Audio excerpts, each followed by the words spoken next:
Well, this sad and sorry looking plant here is Paphiopedilum ferianum. Did flower for me last year, but after that it's just gone downhill, and it just keeps on going downhill, and all it's got left is this little fraction of a root, but I'm not sure if it's really able to hydrate itself with that. So I'm going to try potting it up in a very small pot with a little bit of sphagnum moss. See if that helps. Last ditch effort to save it.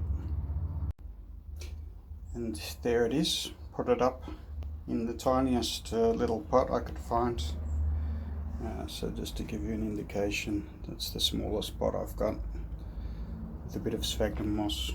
So it's going to dry out quickly, but the sphagnum moss is going to hold some moisture and hopefully get a bit of a wet dry cycle going, and might be able to rehydrate it and get it to push out some new roots. Fingers crossed. While we're at it, might as well take a look at this Paphiopedilum stonii.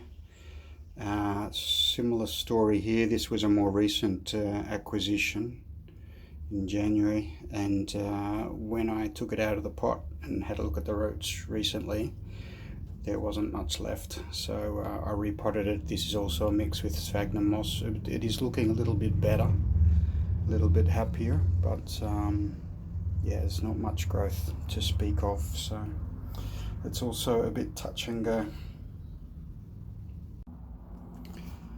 So just to compare the two sick Paphs with a healthy Paph.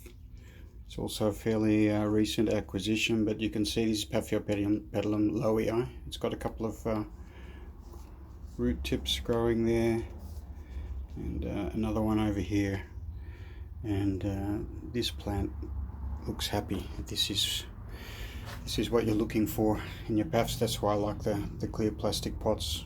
You can see what's going on, and yeah, that helps to keep an eye on it and make sure that it's not going backwards, because I do find Paphs to be rather well, they don't really tell you very much, unlike the Cattleyas are quite obvious what's going on, but with the Paphs they're so slow growing that they can start going backwards without you really noticing. So you really need to keep a close eye on them.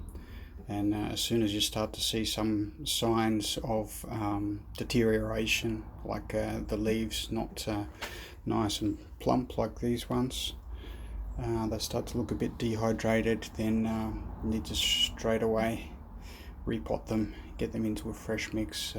That often helps. Here's a few more my Paphs, the Parvisepalum Paphs. I've got quite a few of them. And these ones are just, for me, they're much easier than a lot of the other ones. I'm not sure why, but I think it has to do with the winter temperatures. These ones can take a bit cooler winters than some of the other ones. So that's probably the reason why these ones do better. And in fact, I don't keep these in the greenhouse over summer. I keep them in the house, so it's nowhere near as hot. Just to keep them a bit on the cooler side. And there's even a couple of species which I keep outside, Micranthum and Ameniacum. I keep those two outside in the garden, and they prefer it out there. I've also got this one here. This is a Malipoense. I tried this one outside as well. It got a little bit attacked by the slugs, but I think it does prefer to be inside, this one. Now this one's Vietnamense here, doing well. And while we're here, we can take a look at the Phalaenopsis, yeah, God, I'm getting all confused now. Paphiopedilum philippinensis, rubelinii. It's fully open now. I really like the colour scheme. Sort of like a monochrome type of colour scheme. Purple and gold with a bit of green in there. Yeah, it's pretty cool.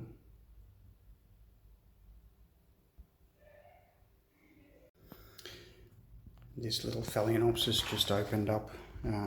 It's a, I think it's a Violaceae hybrid, and very fragrant, very nice fragrance, and nice colour as well. And these are the two Masdevallias that I've got in bloom right now, so I just couldn't resist to show them again.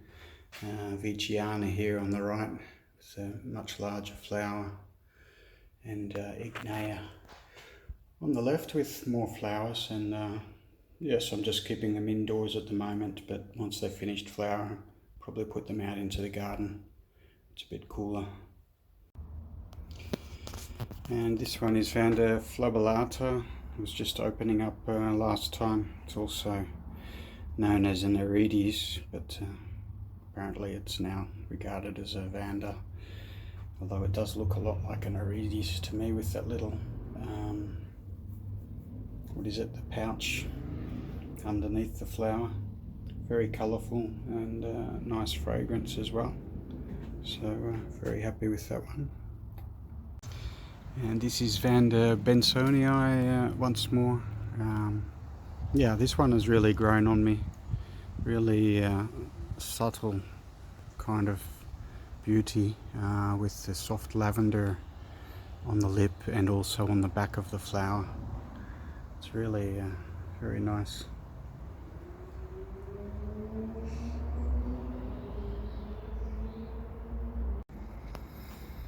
Well, that's about all I've got to show this time. Just finish off with a couple of buds, things that are in bud at the moment. So this one is a Paphiopedilum hybrid, very colourful one. So that one should be opening up pretty soon by the look of it. And I've also got this Cattleya here. Let's see if we can see that. There's a bud in there. So that's in the sheath. And this one is Harold semi-alba by Labiata semi-alba, if I'm not mistaken. Yeah, so no guarantee that it will come out as a semi-alba, if I understand correctly. It's a bit of hit and miss. So hopefully we shall soon see. Yeah, so that's about all I've got to show. Thanks for stopping by and taking a look, and yeah, take care. Bye.